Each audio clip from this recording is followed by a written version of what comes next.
Estão com a tela cheia? Ok. Então podemos começar retomando aí depois dessa parada, né, nesse período de recesso, de férias também, essa temática que a gente começou a conversar no mês de novembro, dezembro, a palavra, as escrituras e a Bíblia, conhecendo os livros apócrifos. Fizemos uma introdução, uma discussão geral sobre os livros apócrifos, uma discussão sobre a formação do cânon, né, bíblico, as diferenças entre as Bíblias hebraica, judaica, né, a Bíblia dos cristãos, a Bíblia dos cristãos do Oriente, do Ocidente, né, a Bíblia protestante, a Bíblia católica, né, as diferenças do número de livros, né, que compõem cada coleção dessa e as disputas que aconteceram históricas em torno dessa questão. E dentro do roteiro, né, que a gente havia preparado, eu pensei, quer dizer, já coloquei para a gente começar a conversar sobre os próprios livros apócrifos em si. Não vamos conseguir discutir, apresentar todos, mas pelo menos alguns principais, que servirão aí como uma porta de entrada para a gente entender esse universo literário, esse conjunto, né, de escritos que são considerados sagrados por certas tradições cristãs e que, de alguma forma, os evangélicos protestantes, mesmo não conhecendo-os, mesmo não hoje reconhecendo, essa é uma literatura, né, faz parte da história da formação do cânon, da própria origem do cristianismo. Nós somos também, de alguma forma, impactados, influenciados por essa literatura. Então, tivemos uma noção assim de quantos livros eram apócrifos do Velho Testamento, né? E os livros também do Novo Testamento, que é um outro capítulo à parte que a gente pode retomar doravante. E hoje, então, nas próximas 2 ou 3 aulas, né, 2 ou 3 encontros, a gente vai falar sobre alguns livros. E o primeiro são os 2 livros de Macabeus, que são muito importantes, muito citados, e que têm uma relevância histórica, literária, cultural, significativa para nós, inclusive para nós entendermos o contexto do mundo, do ambiente em que Jesus nasceu, viveu, né, desenvolveu seu ministério.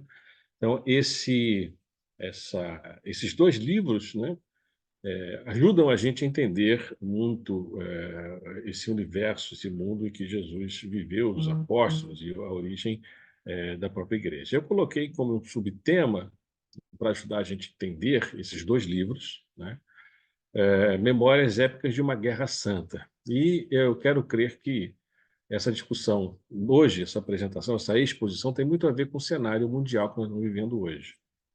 E a questão da Israel e Palestina e o movimento, né, das nações, dos impérios, das organizações internacionais. Então, é um cenário mundial hoje, mas que também os livros de primeiro Macabeus, segundo Macabeus, denotam, apontam, representam, interpretam o cenário internacional daquele contexto, daquela época. Só lembrando que esses livros apócrifos do Velho Testamento, eles dizem respeito ao período, né, até o ano 100, mais ou menos, antes de Cristo. Tá? Lá de Malaquias, que é mais ou menos o último livro do Velho Testamento, no nosso cânon, mais ou menos 400 anos antes de Cristo, né, até o ano 100 antes de Cristo. Então, é um período aí de uns 300 anos em que essa literatura foi produzida. Dentro dessa literatura, os livros primeiro e segundo Macabeus. Eu espero que não seja muito cansativo de falar muito de contexto histórico, porque é inevitável a gente retomar esse contexto para a gente situar o livro, tá bom? E o livro realmente ele é escrito, é produzido, né? A narrativa dele diz respeito ao contexto da dominação grega sobre a região da Judéia, né? A Judéia, que seria hoje a Palestina, aquela Israel, Jordânia, atual Jordânia, Líbano, Síria. Então, aquela região estava sob dominação do Império Grego, do Grande Império Grego, né, que tem o seu marco em 333 a.C., com Alexandre Magno, né? E quando Alexandre Magno morre, ele morre muito cedo, né? A expansão do Império Grego foi muito rápida, né? Muito poderosa, muito potente, mas ele também morre cedo e o reino, quer dizer, o Império de Alexandre, ele é dividido, né, em generais, em outras lideranças, e a região da Judéia ficou destinada a generais da linhagem dos Seleucidas e depois dos Ptolomeus do Egito.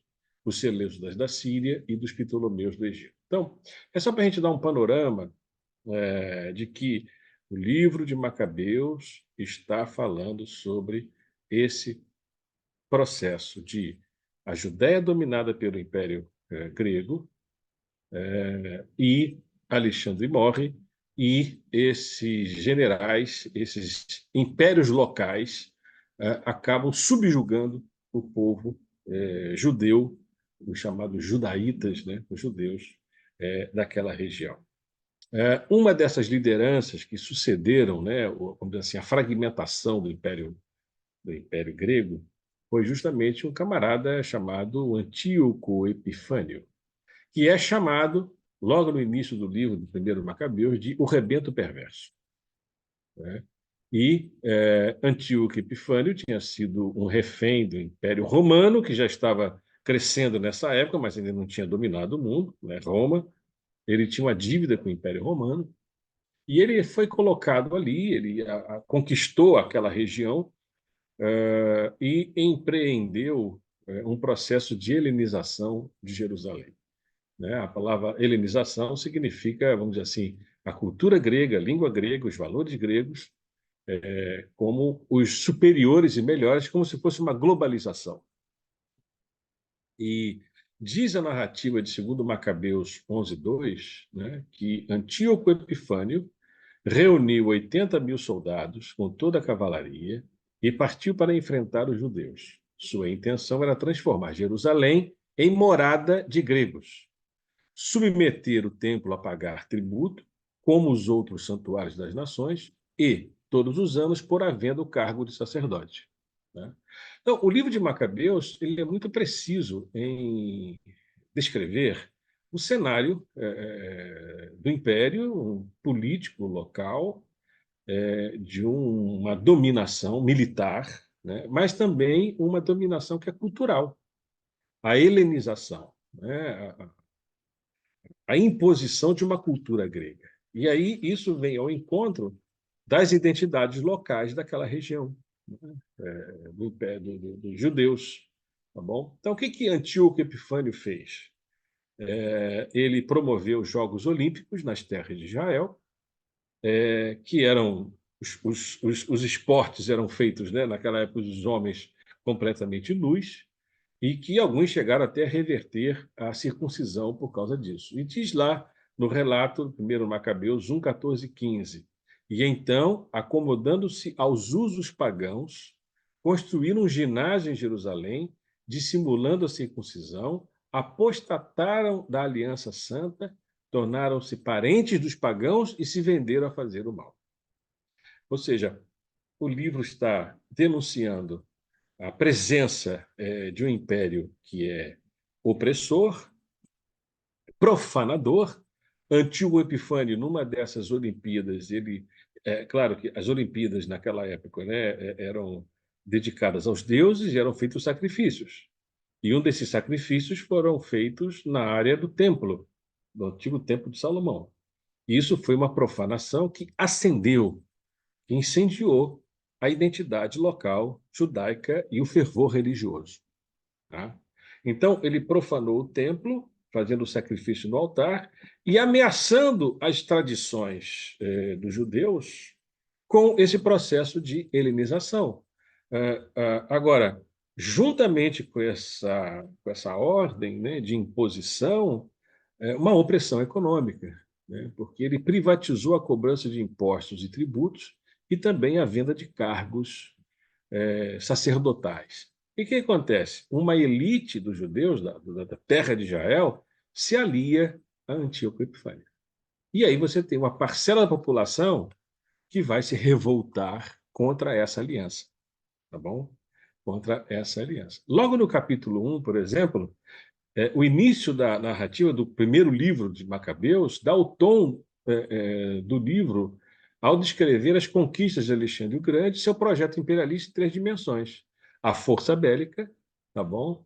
A arrogância de Alexandre e a sucessão dos seus opressores. Ao morrer Alexandre, todos cindiram a coroa real e depois os filhos deles, durante muitos anos, multiplicando as desgraças do mundo.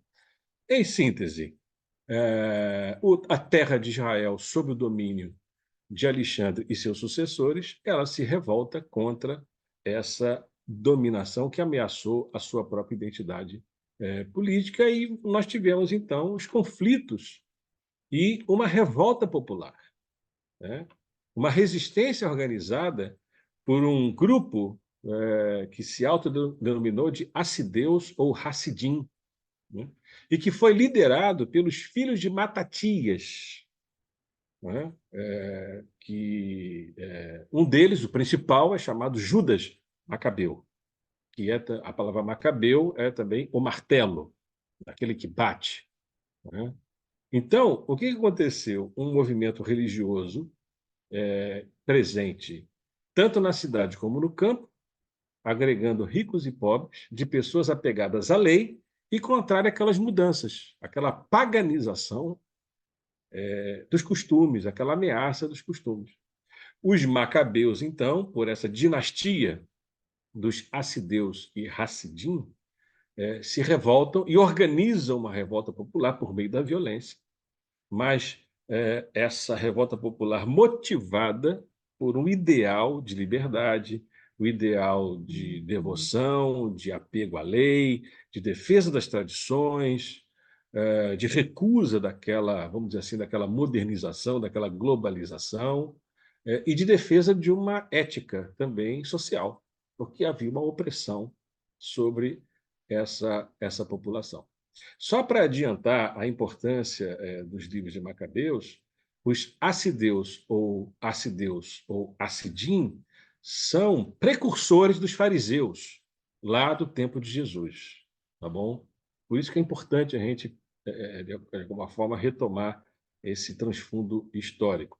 Os Macabeus, né, e aí a palavra martelos, né, tanto em hebraico como em grego, foram os integrantes de um exército rebelde judeu que assumiu o controle de parte da terra de Israel, até então o estado cliente do Império Seleucida, sucessor do Império grego. E o objetivo da luta era a libertação política, religiosa, buscando conservar a identidade religiosa e cultural do povo judaico. A guerra dos Macabeus contra o domínio dos Seleucidas levou à independência do país, com uma série de reis da família dos Macabeus que foram descendentes dessa dinastia, que se formou uma dinastia chamada de os Asmoneus. Então, esse período, apesar da independência, apesar da luta, da resistência, eles acabam construindo ali uma dinastia dos chamados Asmoneus, né, derrotando o Império Seleucida, mas durou pouco, né, porque no ano 63 as tropas do general Pompeu dominaram a região de Israel, o Império Romano, então, acaba ocupando aquela terra, aquele período de Israel. Agora, o livro de Macabeus descreve muito bem as disputas internas, as divisões internas que aconteceram desde que o Império Grego, né, e os Seleucidas dominaram aquela região, pelo menos em 3 vertentes que aparecem, né? O que eu chamei de nacionalistas, de onde vem Matatias e sua família, Matatias, depois Judas, Jonatas e Simão, filhos de Matatias, chamado os Macabeus, aqueles que martelam, tá bom? Nacionalistas, porque eles estão defendendo a identidade judaica, religiosa, cultural, né, ética também, né? E houve também um grupo menor que não assumiu, vamos dizer assim, a luta armada, dos chamados macabeus, mas que foram, por conta disso, dizimados. Isso está descrito no capítulo 2, versos 34 e 36, que eu chamei de pacifistas radicais, né? Ou seja, eles não queriam aquela dominação, mas também não queriam pegar em armas, né? Então, essa foi uma tendência que também não durou muito. E uma outra divisão, uma outra tendência, né, o PL da época, que era o que eu chamei de monarquistas de situação, aquele pessoal que tem poder, eu vou fazer uma aliança com eles, porque isso eu vou ter certas vantagens na época. E o livro de Macabeu chama, né, esses membros da elite que fizeram aliança com o império de os ímpios. Os ímpios. Então, além da presença do Império grego, ali dos Seleucidas, internamente Israel também está dividido por essas tendências e esses conflitos. Então, por um lado, os gregos queriam transformar a Palestina em terra do rei, né?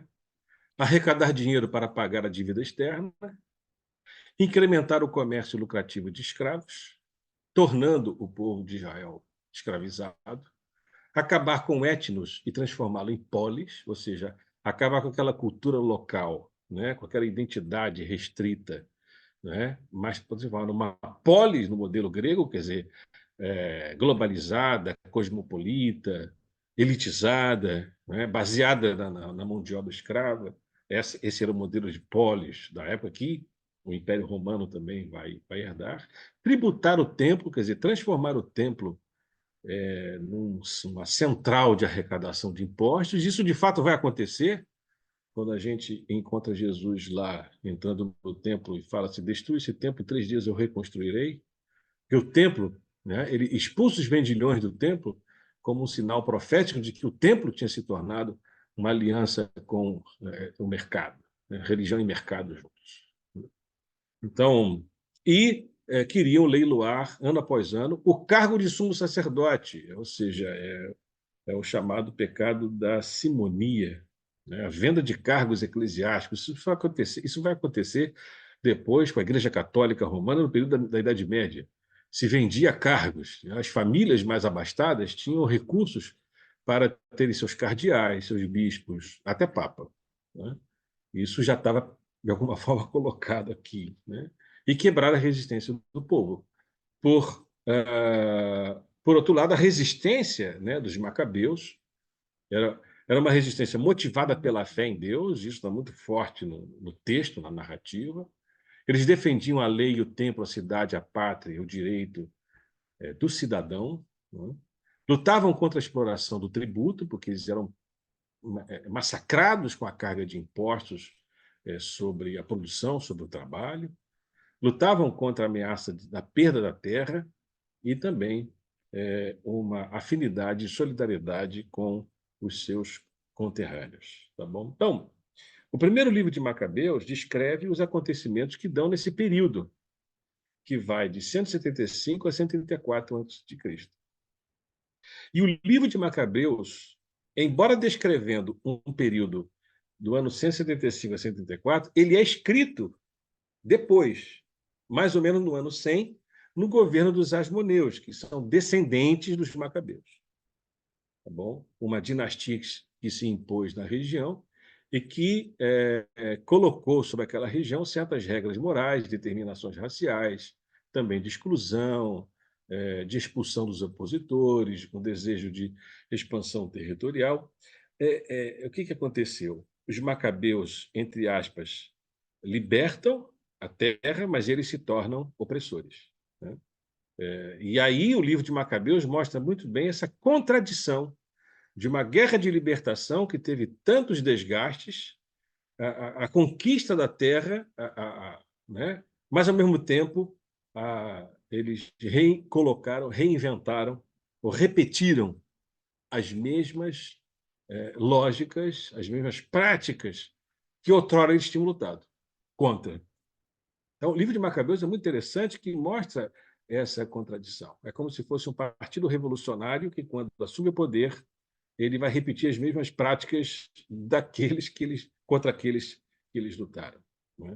Por isso, os dois livros, né? Não só o primeiro Macabeus, é uma narrativa da memória de grandes heróis. Então, os Macabeus, Matatias, o pai, os três filhos, Judas, o mais importante, Jonatas e Simão, são colocados como grandes heróis, mesmo que tenham vivido fracassos, deslizes e enfraquecimento das operações militares, porque o livro de Macabeus narra batalhas. É um livro de violência, sangrento, com muitos detalhes de como que se davam as batalhas naquela época, muito interessante.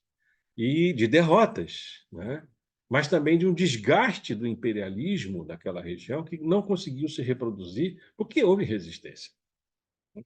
Então, foi uma obra compilada entre os anos 100 a 63 a.C., por grupos de escribas, líderes políticos dessa dinastia dos Asmoneus. É como se fosse uma história encomendada pela dinastia dos Asmoneus, um tipo de história oficial, né? E narrativa dos acontecimentos sob a liderança de Macabeus, dos Macabeus Judas, Simão, Jonatas e Simão. A estrutura do primeiro livro, tá bom? É muito simples. Capítulos 1 e 2 é a revolta de Matatias e seus filhos e a descrição desse cenário de fundo da presença da helenização daquela região. Os capítulos 3 a 9 é a liderança de Judas Macabeus, que é colocado como pastor, como profeta, como alguém enviado por Deus. A narrativa vai entender que essas lideranças são lideranças enviadas por Deus.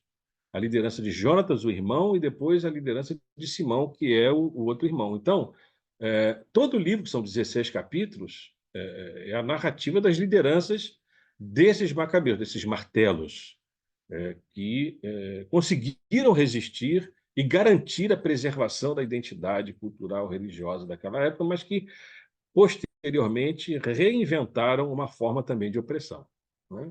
Então, a fórmula final do livro deixa em aberto a situação da Judéia, mas dá a entender que os momentos mais gloriosos relacionados à revolta macabaica com os irmãos Judas, Jonatas e Simão e a libertação do jugo estrangeiro já passaram e que o futuro não teria o mesmo esplendor. Então, o livro ele denota assim, bom, no passado a gente conseguiu se livrar dos opressores, dos impérios. Mas agora, no momento, esse horizonte não está tão dado assim, né?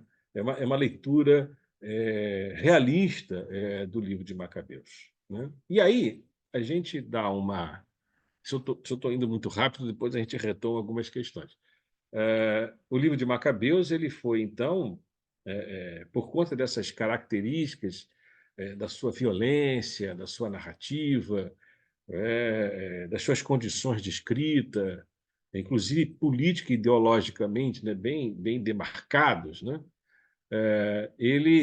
Existe, quer dizer, aquilo que a gente discutiu, né, antes do final do ano, a ausência de Macabeus no cânon dos judeus, cânon judaico, pode ter sido motivada pelo fato do livro ter surgido no Império Asmoneu, quer dizer, essa dinastia que um grupo que depois representou para os judeus ortodoxos um retrocesso no processo de autonomia e liberdade dos judeus, tá? No entanto, os livros de Macabeus aparecem em todas as liturgias das igrejas ocidentais e orientais, tendo sido colocado no cânon no Concílio de Trento, século XVI. Quer dizer, faz parte da Contra-Reforma, a Igreja Católica Romana, para contrapor a Bíblia de Lutero, reafirmou a presença dos livros apócrifos, né, de Macabeus, no seu cânon. Tá? Já o protestantismo deixou Macabeus de fora pelo debate em relação ao cânon original. Os manuscritos testemunham o texto em grego. O livro foi escrito em grego. E eles já não existem mais cópias do original hebraico, desde Jerônimo, em 400 depois de Cristo. Por isso, Macabeus é associado à Septuaginta e ignorado no cânon judaico oficial. Tá? Bom, Macabeus tem essa importância histórica, religiosa, né? Mas ele tem uma importância literária também, né? Do ponto de vista literário, o texto de primeiro Macabeus faz eco aos livros de Josué, Samuel e Reis, com ênfase nas tramas políticas e disputas territoriais. E aqui a gente pode sim fazer um paralelo com as narrativas desses livros, que são livros de conflitos, de disputas, de violência, de guerras. O livro das Crônicas também poderia estar aqui. O livro de Macabeus ele está na esteira, né, desse estilo de narrativa literária da aristocracia e da monarquia. É como se ele quisesse recolocar que existe ainda uma monarquia, existe ainda Israel, uma nacionalidade de Israel, assim como esses livros, né, antigos colocaram. Outra característica literária marcante de Macabeus são as canções e poesias, pontuando momentos altos e baixos no curso da história. Então, existem cânticos de lamentação, tá bom? Um testamento solene e cânticos de homenagem também, porque isso fazia parte da devoção, da liturgia, da espiritualidade, do judaísmo dessa época, essa questão dos cânticos de lamentação. Isso desde a tradição dos salmos, dos livros sapienciais, lamentações de Jeremias, entendeu? Então, tem muita identificação do livro de Macabeus com essas tradições do próprio povo judaico. Nesse sentido, ele pretende ser um relato do cumprimento das profecias escatológicas que falam de paz e prosperidade para Israel e os justos cumpridores da lei. Agora, existem aspectos críticos sobre o livro dos Macabeus. O primeiro aspecto é que não há nenhuma intervenção divina direta, diferente das narrativas de Samuel, Crônicas, Reis, não é? Deus está ali intervindo, Deus enviou, Deus, de alguma forma, altera o curso da história. No livro de Macabeus, quem faz a história é a própria ação, vamos dizer assim, revolucionária, de revolta popular. Né? Existe apenas a devoção dos macabeus, dos seus aliados, que a todo momento rezam, oram pela ajuda e pedem força a Deus e cantam louvores a eles, independente do resultado de vitória ou de derrota. Tá? Não existem anjos, outros elementos típicos de uma literatura apocalíptica, o que coloca o texto de Macabeus num ambiente de escrita escriba, né? Do escribal mais austero e voltado para a prática da lei e a preservação da identidade e do território israelita. O destaque negativo, isso eu peguei de um artigo, né, de um teólogo, Marcelo Carneiro, o destaque negativo é quase absoluta ausência de mulheres na trama, ou seja, um relato machista. O desenrolar da história é construído apenas com personagens masculinos, com exceção da filha de Ptolomeu, não é? Que é dada como esposa a Demétrio num casamento político. As mulheres só constam indiretamente pela referência aos filhos dos personagens. Considerando a tradição hagiográfica, ou seja, de heroicizar e divinizar, né, certos personagens dos israelitas, é um aspecto bastante relevante, pois mostra um rigoroso esquema patriarcal e, quem sabe, misógino, que nega às mulheres espaço na memória dos acontecimentos. Né? O primeiro livro de Macabeus, né, ele tem esse padrão que eu coloquei para vocês. O segundo livro de Macabeus não seria uma continuidade de uma narrativa, né, linear dos acontecimentos. Ele, na verdade, é uma narrativa paralela ao primeiro livro. Tá bom? É o resumo de uma obra em 5 volumes, escrita por um tal de Jasão de Cirene, que é citado no próprio livro. Tá bom? E o autor não identifica a religião com patriotismo, mas escreve mais dentro de um conteúdo ético. Então, se o primeiro livro de Macabeus é uma narrativa mais beligerante, de conflitos, de guerras, né? O segundo livro de Macabeus é uma tentativa de dar um conteúdo mais ético. Né? Ele relê os mesmos fatos para mostrar que a luta em defesa do povo tem base na fé, que confia plenamente no auxílio de Deus. É mais devocional. Talvez o segundo livro de Macabeus seja mais piedoso, né? Para dar uma outra interpretação da mesma história, mas de maneira mais piedosa. O autor do primeiro livro tinha uma visão mais política, E o autor do segundo livro tem um enfoque mais religioso, embora os dois não se separem. Para o segundo autor, o segundo livro, a história é um pano de fundo para a apresentação dos costumes e das crenças religiosas do judaísmo desse período. Ele fala da importância do templo, das festas, da oração, da providência divina, da misericórdia com o pecador, da crença em outra vida após a morte e da ressurreição dos mortos. Então, essas questões mais doutrinárias, teológicas, né, rituais, culturais, estão mais no segundo livro de Macabeus. O primeiro livro de Macabeus é um livro mais descritivo das guerras, dos conflitos, tá bom? É o que a gente falava antigamente do jornal O Dia, no Rio de Janeiro, né? Se torcesse, ia sair sangue.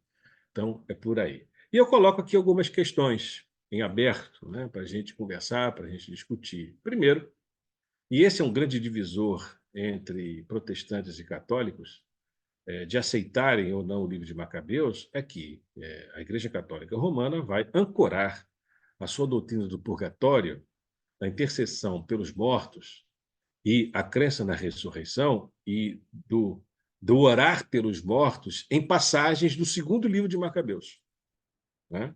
Ele é utilizado para referendar e basear essa perspectiva doutrinária, que é um divisor de águas de protestantes e católicos da Reforma Protestante.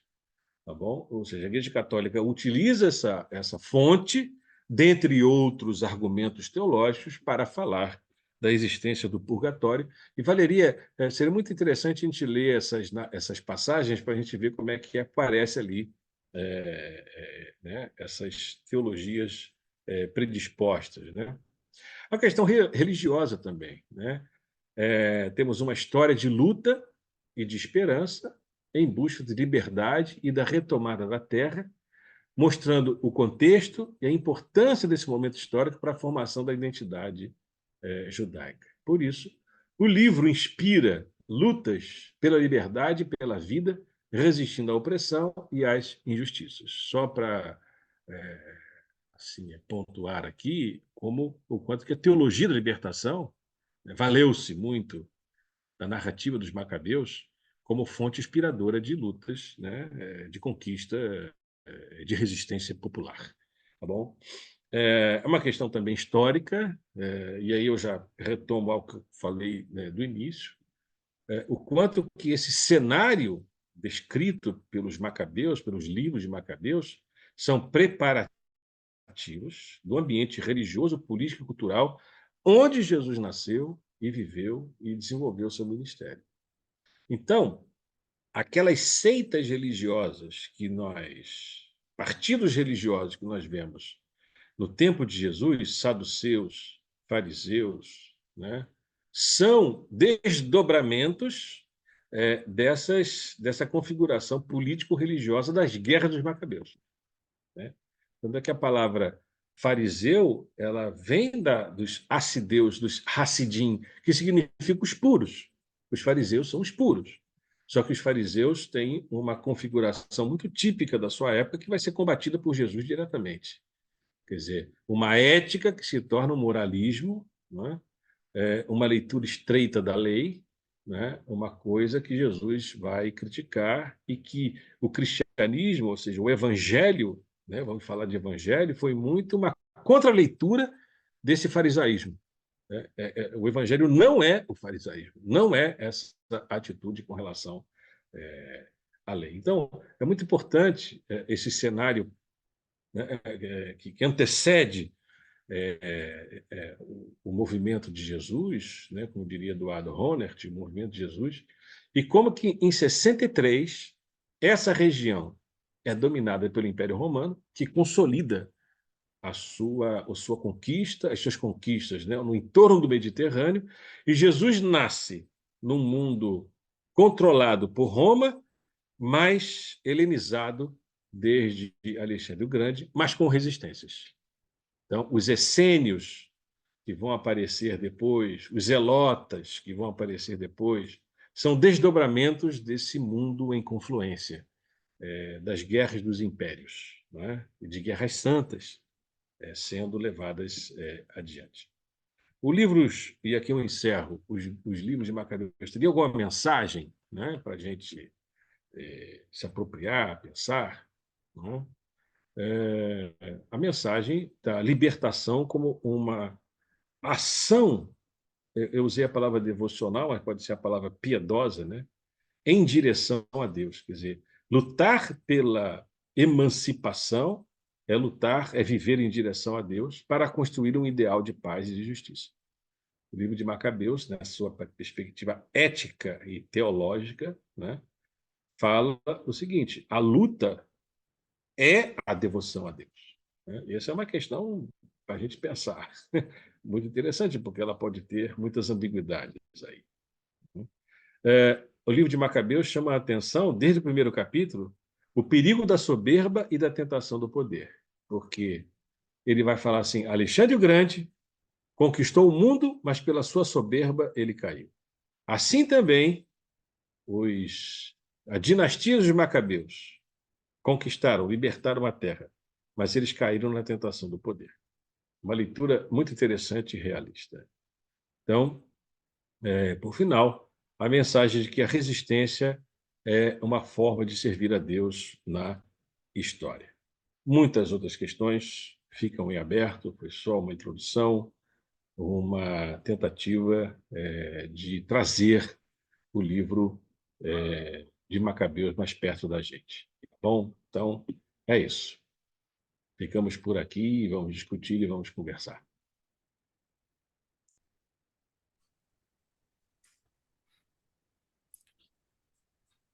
É lindo. Oi. Só deixa eu retomar um ponto aqui que eu não consegui anotar, em relação aos precursores dos fariseus. Você chamou de assoleus? Acideus ou Acideus. Hassidim. Tá. Acideus ou Hassidim. Então, mas É, quem foi esse grupo, assim, só para eu poder entender? Ele, esse ele fez grupo, parte de qual movimento então, ali? esse grupo, Matatias, ele começa um movimento de resistência à presença dos gregos ali, do Antíoco Epifânio e dos Seleucidas. Uhum, Os descendentes deles vão ser chamados de Macabeus ou Hassidim, os puros, os acideus. Tá? Então, é essa linhagem de, vamos dizer assim, revolucionários religiosos. Um Antônio Conselheiro, por exemplo, não é? A Guerra de Contestado aqui em Santa Catarina, no início do século XX, eles são chamados de acideus ou hassidim, os puros. uhum. Ou a palavra macabeu, que significa aqueles que martelam, porque foi martelar foi, vamos dizer assim, como é que é, uma estratégia militar de luta contra alguém que é muito maior. Como é que eu vou vencer aquele que é maior? Martelando, martelando. Então são os macabeus,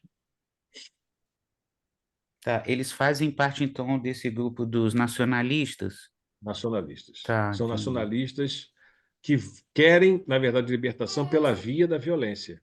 Sim. Pegam em armas, eles se Uhum, organizam. uhum, Houve um pequeno grupo que não, ó, a gente não pega em arma. uhum, Vamos esperar a intervenção divina. Esses foram dizimados. E uhum. aquele grupo das elites que fizeram alianças com os dominadores Sim, da situação. Uhum, da situação. É o PL da perfeito. época. É o PL. Legal. É interessante como, quer dizer, na minha percepção, né, a partir do trabalho que você apresentou, é como o primeiro livro, o segundo livro completa o primeiro. Sim. Parece que há um crescimento no amadurecimento, na Uhum, sensibilidade, né? Porque uhum. eu imagino que o primeiro livro seja difícil de ler, né? É, é um livro assim muito narrativo, muito descritivo, né? Muito belicoso. São estratégias de guerra, são as campanhas militares dos macabeus contra a dominação dos seleucidas, tá? E é uma narrativa mais crua, mais crua. Uhum. O segundo livro, vamos dizer assim, ameniza esse negócio. Olha, isso daí aconteceu porque, sabe, Deus estava providenciando, nós éramos piedosos, a gente queria, na verdade, cumprir a lei, tá bom? Não foi a guerra pela guerra. A gente tinha uma motivação que ultrapassava a própria guerra. Hum. Um jeito, um Tentou, jeito de acalmar, né, a é, consciência. ten- Talvez. tentou trazer um sentido puro, É, assim, Isso, isso, louvável, isso, né? isso, isso. Quer dizer, vamos jogar a bomba atômica em Hiroshima e Nagasaki, mas nós Kawasaki. temos um motivo ético para fazer isso. Uhum. É, É uma lógica da extrema-direita, né? Vamos dizer assim. aham. E É, até, atualmente, e com a até guerra, né? pegar o gancho com essa palavra, né, o Lyndon, de liberdade, né, que é Uhum. usada pela extrema-direita, né? O Sim, discurso central é voltado para isso. Ah, a gente está lutando pela pela liberdade, né? liberdade. Mas é muito contraditória, né? Porque é a Uhum. liberdade que oprime, que exclui, que liberdade só para eles, né? É, liberdade do homem branco hétero e liberdade do capital para fazer o É, que quer. uhum. Então, é uma liberdade muito demarcada, né? É que aí sai da justiça e da paz. É a Sim, paz se é sem da voz, justiça da paz. né? É paz sem voz. É É, isso aí. Quer dizer, tudo igual, né? Se a gente for olhar direitinho, os Uhum. movimentos são muito parecidos no Sim. mundo, Uhum. infelizmente. Uhum. Muito e, parecidos. e parece um pouco também miliciano, né? Essa coisa da cobrança dos impostos para os gregos, né? É, Né? é isso mesmo. Você citou vários. Eu Os fiquei com uma dúvida, tributos, né? uma Sim, curiosidade que você apresentou é que esses livros eles só entraram no século XVI, no cano católico, né? católico, é. Aí eu fiquei com uma dúvida assim, os outros livros apócrifos do Antigo Testamento, eles também são bem tardios assim ou é mais do início? Não, Aqueles que eles entram no cano da Igreja Católica no século XVI, mas eles já existem desde mais ou menos o ano 100 antes de Cristo, pela tradução da Septuaginta, sim, a os outros, tradução aqueles grega do Velho Testamento. Então, eles já tipo existiam. Tobias, Judite, aqueles, Isso, esses aí. certo, Macabeu, Judite, né, Sabedoria, Eclesiástico. Esses livros já existiam. Eles são produzidos certo, nesse período aí. Então, a Igreja Católica Romana, no século XVI, é que vai pegá-los e colocar num cânon cristão, tá, sim, e que os protestantes recusaram. sim. Agora, esses livros apócrifos, a tradição judaica, o cânon judaico também recusa. Eles não aceitam, eles aceitam como história, mas não como sagrados, inspirados. Sagrados. Obrigado. Lindo. E essa, Vai, acho, Selma, vai. esse instituto, né, vamos chamar assim, trazendo para a área jurídica, esse instituto do purgatório, assim, você que deve ter lido mais do que nós, surgiu como essa ideia? Isso me lembra a aula de Idade Média que eu dava para os alunos. Ah, então, por favor, A não fui sua ideia, aluna? a ideia de orar pelos mortos, para os Hum. mortos, a favor dos vivos, isso não é próprio do cristianismo, né? Isso é uma prática que ultrapassa os limites do cristianismo. Ah, agora, existiu no período medieval, os séculos 11 a 13, especificamente, a doutrina do purgatório ela é desenvolvida teologicamente, tá bom? Ah, A sim. doutrina do purgatório, séculos 11 a 13. É o período justamente da chamada escolástica. Uhum. Tomás de Aquino, Santo Uhum, Anselmo, sim, não é? sim. Então, é a doutrina de que a Igreja afirma que existe um mundo intermediário entre mortos e vivos, de pessoas que estão no meio termo, esperando, purgando seus pecados para irem para o céu ou então fracassarem e irem para o inferno. E os vivos aqui vão fazer alguma coisa por eles. Tá? Agora, um historiador chamado Jacques Legoff, ele tem um livro fantástico que, se vocês quiserem depois, Mercadores e Banqueiros na Idade Média. Mercadores e Banqueiros na Idade Média, Jacques Legoff. É um livro assim, e ele relaciona a doutrina do purgatório ao surgimento da classe, da categoria de comerciantes, de negociantes, de burgueses, da burguesia. Porque a prática de juros, do lucro, a usura, era um pecado capital. Não tem como salvar. É pecado capital. Tá bom? Só que a igreja, nos séculos 11 a 13, ela passa a ser dependente do capital dessa turma aí. Então, a igreja vai arrumar um Chega a jeito de salvar essa turma. É o purgatório. Ou seja, você morre endividado com a igreja, vai purgar seus pecados, tá bom? E E depois a de um certo tempo família, você vai para o céu. Agora, você deixa terras para a igreja, você deixa tantas missas encomendadas, tantas velas para serem acesas, você deixa bens. Ou seja, o purgatório ele tem uma lógica econômica, tá bom? Da uhum, salvação. Uma lógica econômica da salvação. E a Igreja Católica Romana, no conflito posterior com os protestantes, ela, vamos dizer assim, dogmatiza a questão do purgatório, que era uma teologia, mas não ainda oficializada. No Concílio de Trento, o purgatório ele é oficializado porque Lutero bateu de frente com o purgatório. A questão da salvação foi central na Reforma Protestante. Ok? Não existe essa coisa de purgatório. Então, a Igreja Católica vai reafirmar a teologia escolástica dos séculos uhum. 11 a 13 e vai buscar, lá no segundo Macabeus, uma referência escriturística. Já que no Antigo e Novo Testamento, o Novo Testamento não tem nada sobre purgatório, nada. Impossível Uhum. achar.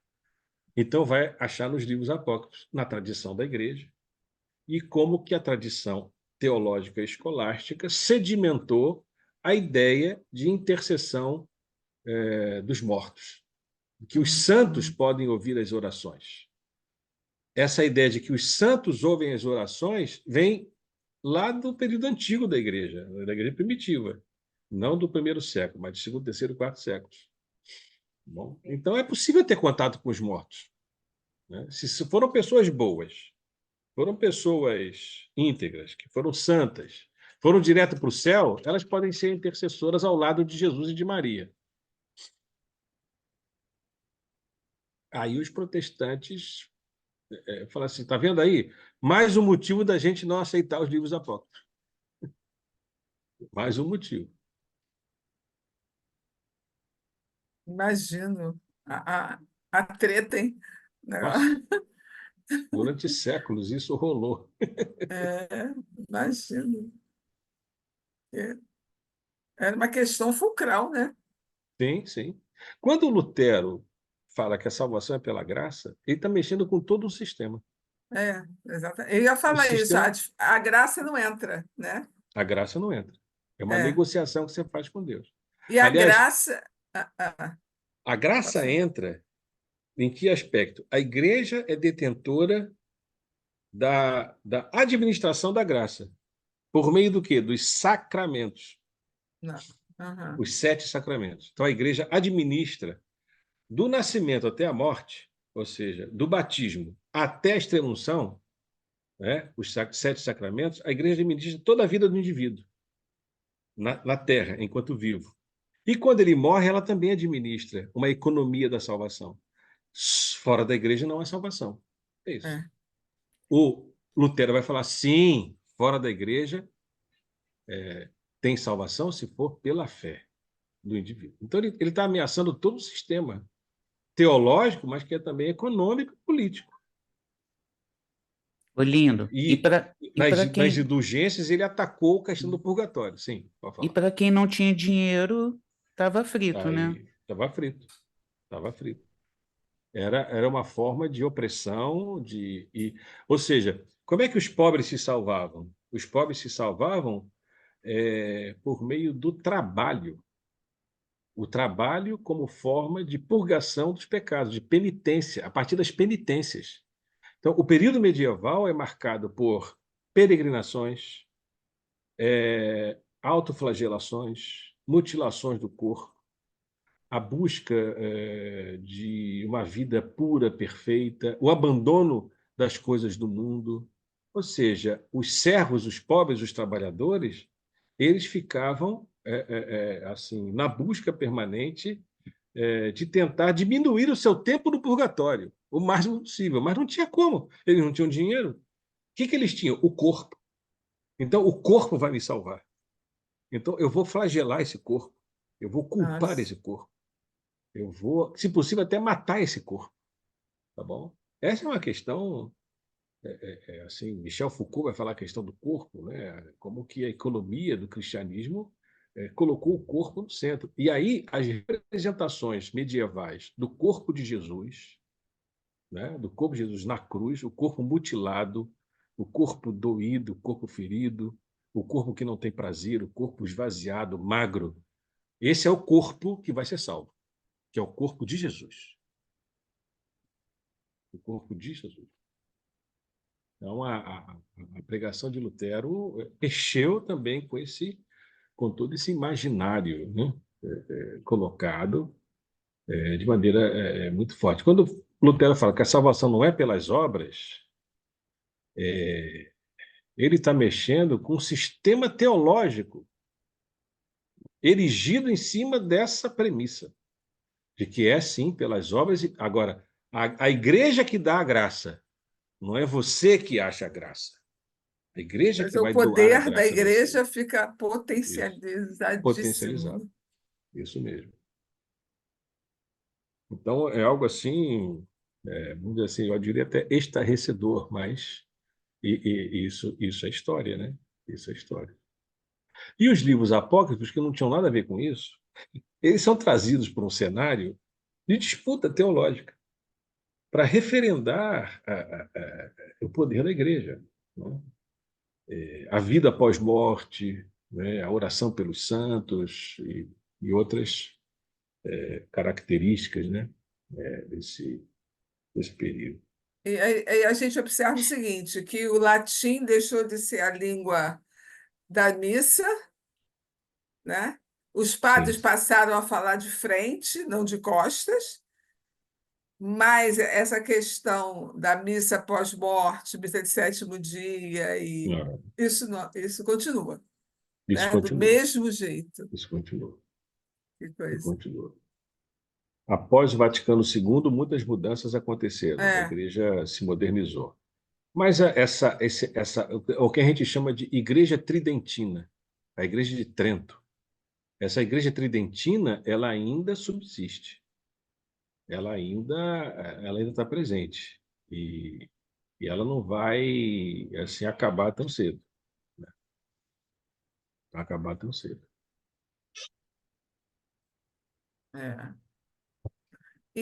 Assim, só mais um detalhe em relação a isso, porque teologicamente é o que nos toca, né? Mais de perto, né? Tudo, Uhum, porque o uhum, contexto é histórico, né? Mas a teologia é que bate, né? No nosso espectro. Talvez por isso, até hoje, a maior dificuldade de- do mundo influenciado pelo cristianismo católico seja entender a graça, sim, né? sim, É. Não, isso não chega, não é. adianta. Mas do E cristianismo aí, evangélico também, viu? não, com certeza, no cristianismo evangélico eu estou falando, não estou falando do É, católico, não. é, Influenciado por, talvez. Mas entender essa graça, a gente tem um longo caminho ainda, eu acho, né? Agora, eu queria fazer uma, não sei se eu posso, tentar pelo menos, uma conexão com Weber, hum, quando Max Weber propõe, né, por exemplo, a questão do trabalho, quer dizer, uma outra perspectiva, né, do trabalho, da busca, da realização, né, do mundo capitalista. Como é que se entrou? Assim, como é que eu poderia Max Weber foi analisar muito. essas duas É, perspectivas? Max Weber foi muito perspicaz ao perceber que, dos séculos XVI até o século XVIII, XIX, se Uhum, desenvolveu na Europa uma, um segmento segmento de pessoas, de religiosos, muito éticos, que tinham certeza da sua salvação, que tinham sido predestinados, né? E que, por conta dessa ética, por isso, a ética protestante e o espírito do capitalismo, Aham, por conta sim. dessa ética, esse segmento acumulou riqueza. Porque, diferente do cristianismo católico, esse tipo de cristianismo puritano-calvinista, Uhum. bom, ele vive no mundo, usufrui das coisas do mundo, se apropria das riquezas do mundo, mas ele se enriquece, mas ele vive individualmente uma vida frugal, simples, eticamente rigorosa e que não gasta dinheiro com nada. Então, Weber percebeu o seguinte, que religiosa e culturalmente o capitalismo se favoreceu desse segmento que acumulou capital. Ele, por meio do lucro,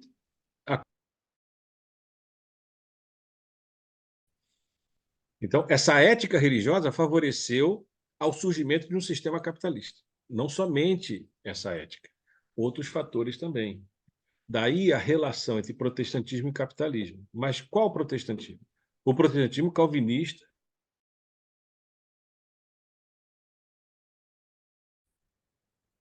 Nossa, que porque ascetismo contradição em não, porque termos. no período medieval, o que as pessoas faziam para se salvar? Elas se retiravam do mundo, iam para os mosteiros e Uhum. ficavam rezando ali, fazendo as suas penitências, buscando a salvação. O protestantismo mudou essa lógica. Você não tem que sair do mundo, você vai viver essa ascese dentro do mundo, tá bom? Você está no mundo, mas não pertence ao mundo. Acho que a gente conhece essa expressão. E por gerações de calvinistas puritanos que se tornaram grandes capitalistas. Por isso que Weber percebeu que na Europa e nos Estados Uhum. Unidos, os donos de grandes empresas, de bancos, de petroleiros, eram todos protestantes. E de linhagens, de famílias, de gerações de puritanos calvinistas. Então, sociologicamente, ele percebeu que o capitalismo foi favorecido por essas gerações de capitalistas e que viviam a vida simples. Você que se encontrava com um camarada na rua, o camarada não estava vestindo ouro, não estava vivendo uma vida, a casa dele era simples, mas cheio de dinheiro. Cheio de dinheiro, inclusive para investir no mercado escravocrata do século XIX, tá bom? Como aconteceu na Inglaterra. Uhum. Então, a ética protestante, aquela ética protestante do ascetismo intramundano, ou seja, de uma vida de renúncia dentro do mundo, favoreceu a acumulação do capital. E aí você tem o capitalismo que culturalmente foi favorecido por esse movimento, né, transnacional de acumulação do capital. Ou seja, o calvinismo ele é responsável pela estruturação dessa ética. Não é à toa que eu conheço calvinistas de esquerda, mas são minoria. Geralmente, calvinista é pró-capitalista, é de direita, extrema-direita, né? Você tem muitos calvinismos, tá bom? Muitos calvinismos, inclusive calvinismos revolucionários. Tá? Mas, no caso, boa parte da tradição calviniana, né? E Calvino, na verdade, mudou a chave. Nas Uhum. institutas, ele mudou a chave. Olha, nós não temos que fugir do mundo. Deus criou o mundo para que a gente se apropriasse, usufruísse dele. E que nós somos mordomos desse mundo. Essa ética, esse Calvino fala isso nas institutas. Deus deu o mundo para nós usufruirmos e dele vivermos. Então, se você foi salvo pela fé, pela graça mediante a fé em Jesus Cristo, você é um predestinado, um eleito para fazer o quê? Para viver no mundo, para melhorar o mundo, para se favorecer do mundo, para se enriquecer, para ajudar quem não tem, e você fica tranquilo porque você já está salvo, que você é eleito, essa salvação não sai nunca mais. Uhum. Esses são o que eu chamaria os efeitos econômicos, políticos, de uma teologia Uhum. calvinista. E tudo. Então, o Max Weber foi fantástico. Há críticas com relação à abordagem dele, né? Que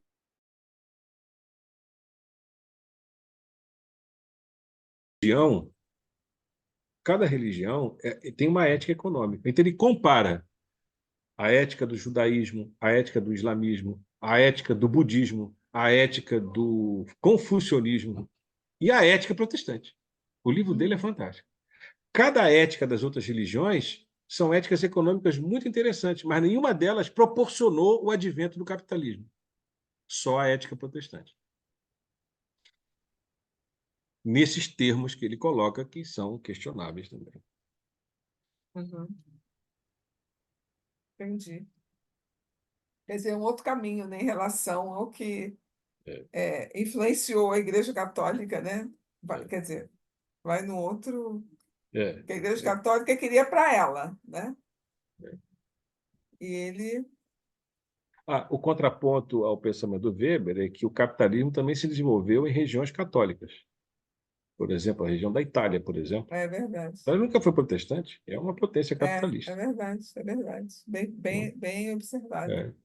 A própria França também, que se secularizou, ela se envolve sem a ética protestante capitalista estrito sensu. Os protestantes foram mortos em 1548, na noite de São Bartolomeu. 100.000 protestantes foram mortos. Então, a França se torna uma potência econômica, capitalista, militar também, não é protestante, né? Estrito sensu. Enfim. Agora, a Inglaterra e os Estados Unidos são, vamos dizer assim, um tipo ideal do que aconteceu da relação entre a ética protestante e o espírito capitalista. E nós, no Brasil, tivemos a aventura de sermos, do protestantismo ter sido trazido para nós pela via anglo-saxã. Uhum. Então, eu tive nos Estados Unidos agora e as marcas do que Weber percebeu estão lá. É impressionante. É impressionante. Vocês já ouviram falar do Rockefeller? Batista. Já está na quinta geração dos Rockefeller, que no início do século XX se tornam como é que é? Industriais do petróleo. E criaram a sua riqueza em cima do petróleo. Tá bom? E que financiaram muitas missões no mundo todo, não somente batistas, mas no mundo todo. É. Bom, a Lindo. gente chega, né? Ô, Lindo, Obrigada. só deixa eu Não, eu fazer um estou comentário. adorando. Isso aqui, para mim, é a minha praia. Eu adoro. Ô, Lindo, só deixa eu fazer um Nossa, comentário. essa visão assim holística, né?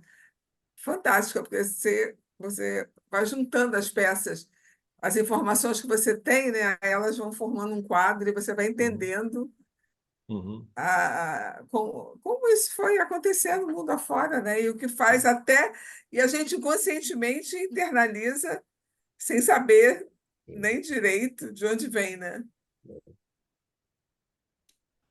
Lindo. Alô. pode falar. Lindo. Só fazer um paralelo com o comentário que você fez no começo sobre essa questão da perda da identidade e da cultura com o povo palestino atualmente, né? O quanto que Uhum, isso é terrível, né, para qualquer nação. Você tem é óbvio que o mais grave são as mortes, né, do povo diretamente, mas junto delas o quanto que é impactante a perda da identidade e da cultura, né, que isso é dizimar, né, o povo, né, uma nação. E isso eles é demais. estavam Na sob verdade, esse risco, né? sim, sim. E se você destrói a identidade, a língua, a tradição de um povo, você acaba com ele, você acaba com essa memória. Uhum, Então, eles vão resistir porque eles têm que continuar vivendo. Eles não podem ser, vamos dizer assim, sugados por uma cultura, né, que se diz superior e pagã. É uma ameaça. Então, a resistência vem muito forte também por conta disso, Uhum. né? Muito forte. Os palestinos hoje, eles não têm, não lhes é dado o direito de terem uma identidade. Por exemplo, quem que são os palestinos? Alguém conhece alguma marca da cultura palestina? Ou seja, a mídia internacional, as grandes potências, não permitem que aquilo lá se torne um Estado palestino, com cultura, com identidade, com a sua marca. Lindo. Eles não disputam campeonatos, Olimpíadas, por exemplo, Mundiais, é. em cada mundiais. Não tem, entendeu? As potências mundiais não deixam que a Palestina se torne um corpo, né, com identidade. Então, isso é muito perverso, isso é uma negação. Israel está nesse tabuleiro. Me parece que os macabeus têm uma leitura realista do tabuleiro daquela época, das relações de forças, né? E como que Israel hoje também está num tabuleiro, mas ancorado, amparado pela grande potência, né? Estados Unidos, Inglaterra, Alemanha, e fecham os olhos e até justificam, né, o massacre que eles fizeram lá. É. Coitado desse povo. É uma Agora, rejeição a histórica. rejeição, como eu testemunhei no início, né, lá em Washington, né, eu fiquei olhando aqueles palestinos, aqueles árabes jordanianos ali, eles são parte da elite dessas regiões. Pela indumentária deles, vivem nos Estados Unidos, sabe?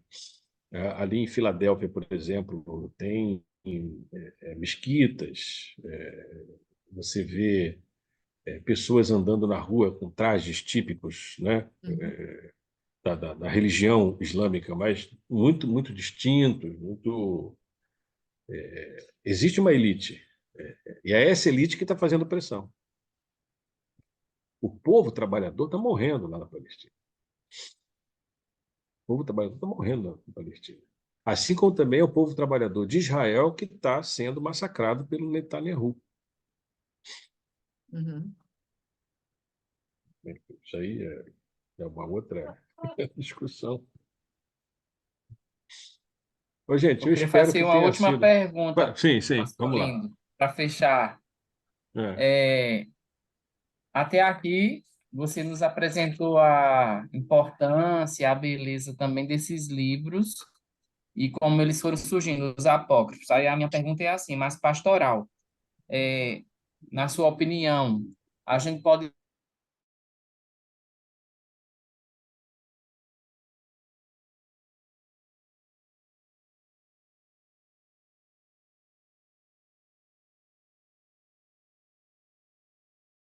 esses textos também como textos sagrados, já que a É, gente recebeu essa herança protestante, é.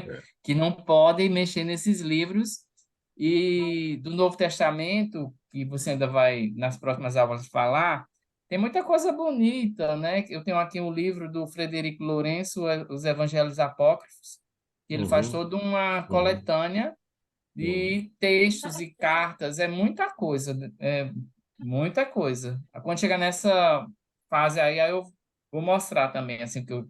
É. Então, assim, tipo, o Evangelho de Maria Madalena, o Evangelho de Tomé, o Evangelho é, José o Carpinteiro. Se isso que estava, como você falou, apócrifo, é algo oculto, que foi guardado, já que a gente está agora tendo essa maturidade, da gente ir trazendo também para Uhum, o nosso contexto pastoral e com discernimento, sabedoria, e trazendo algum ponto que esteja nesses evangelhos apócrifos, por exemplo, que não é difundido, que a gente não foi educado a lê-los, né? E uhum. incluí-los nas nossas reflexões, por exemplo. A minha pergunta é essa. Eu creio que sim. Eu creio que sim, que ele deve fazer isso mais do que a gente faz. A gente, quando eu prego, eu cito literatura, eu cito Garcia Marques, eu estou lendo agora Ulisses, né, de James Joyce. Ele vai me dar um monte de dicas para pregação. Então, por que eu não vou citar os livros apócrifos? Até para fazer um contraponto, né? Eu acho que a qualidade da literatura dos livros apócrifos é uma qualidade datada, muito específica, entendeu?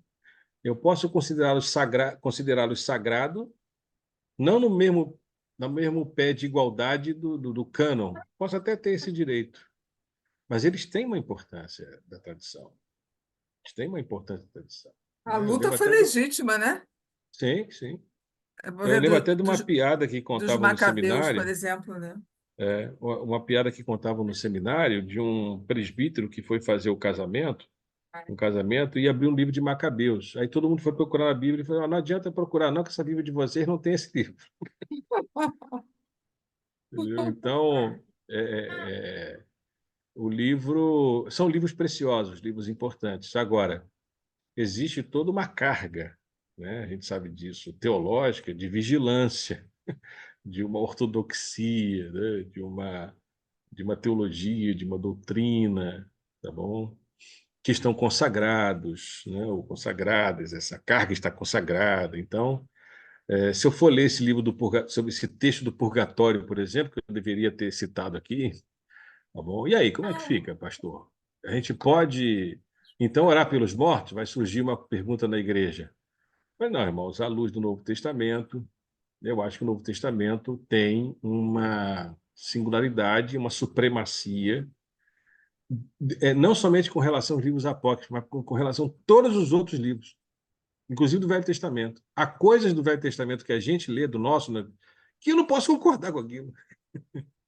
Para mim, está equivocado. Uma perspectiva equivocada. Então, o Novo Testamento, e dentro do Novo Testamento, os evangelhos, onde você tem ali o que Jesus fez e ensinou, essa é a matriz. É mais do que um cânon. É mais do que um cânon. São narrativas que têm densidades maiores para dizer para mim a verdade acerca do evangelho, da vida, da relação com Deus. Então, eu não posso desprezar. Aliás, não pode desprezar nada.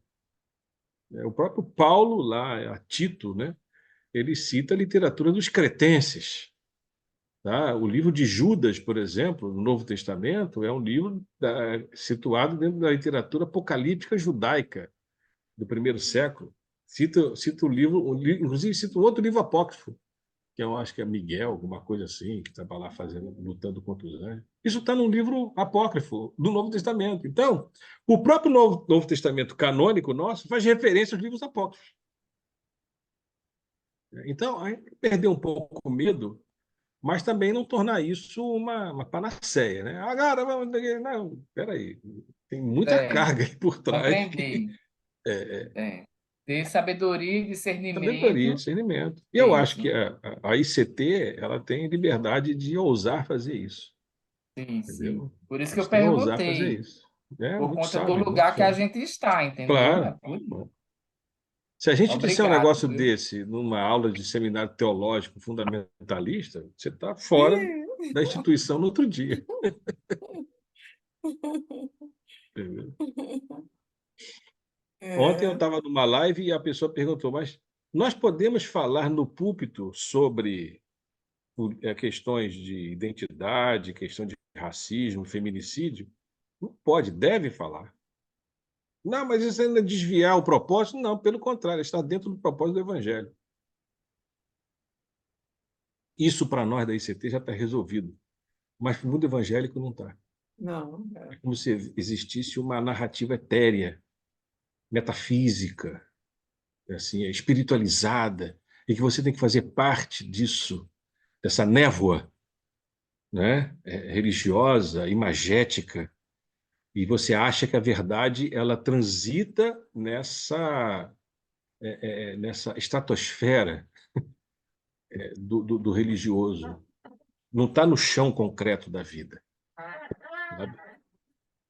Não está no chão concreto da vida.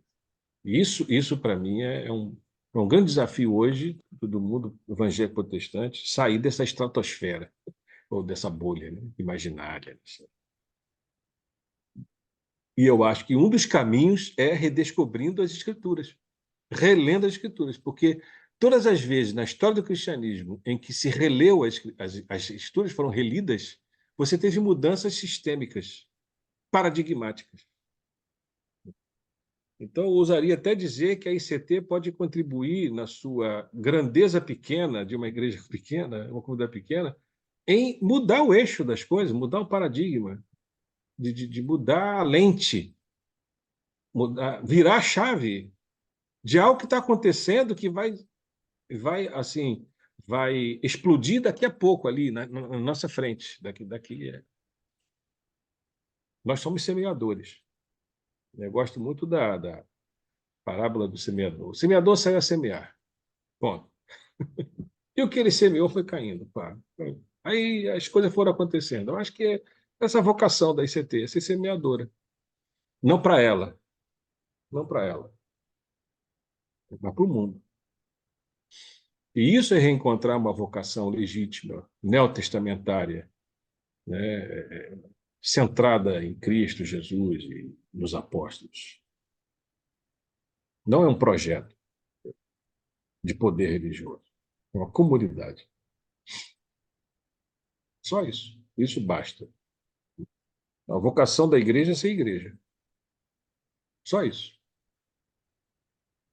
Então, que passar disso corre o risco de ser tentação, né? Uma provação que a gente cria para nós mesmos. A gente não precisa criar aprovação para nós, basta que o mundo traga. Por É isso que é a verdade. tentação para mim. Deixa que o mundo traga a tentação. Eu não Já quero. traz de sobra. Já traz sobra, eu não quero inventar mais. É, é Então, isso.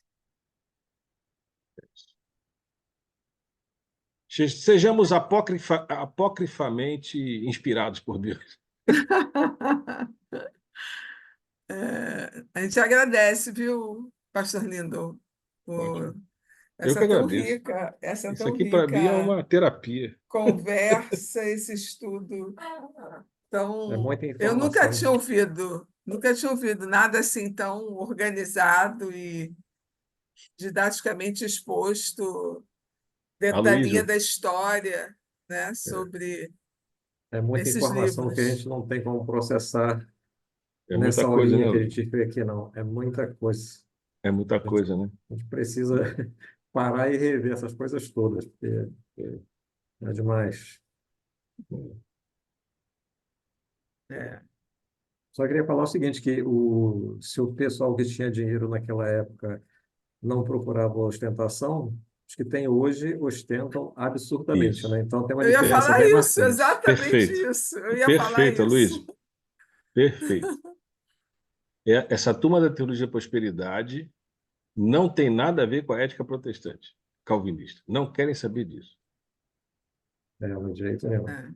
E nas outras igrejas também, né? A gente tem as nossas igrejas Também, também. tradicionais que os Também, riquinhos estão também. lá de bem com a vida, sem Também. problema nenhum. É. O verdadeiro calvinista é aquele que trabalhou, enriqueceu merecidamente e no final da vida dele ele renuncia a tudo e volta tudo do zero. Ele não tem que morrer rico. Ele tem que distribuir, dá tudo. Aí começa tudo de novo. Esse seria um calvinista honesto. Tá bom. Deve existir, né? Sempre tem, né? É isso. Não sei se Tá bom, alguém gente. tem mais alguma observação, alguma palavra. Só agradecer. Que bom. Agradecer de todo o Agradecer coração. também. É, Muito, muito, muito bom, né? E a gente tem muito que aprender. A gente teria muito a perguntar também, mas tem mais, né? A gente. Vamos. E uma pergunta. Eu acho que o Carlinhos já pode terminar, tá? A gravação da.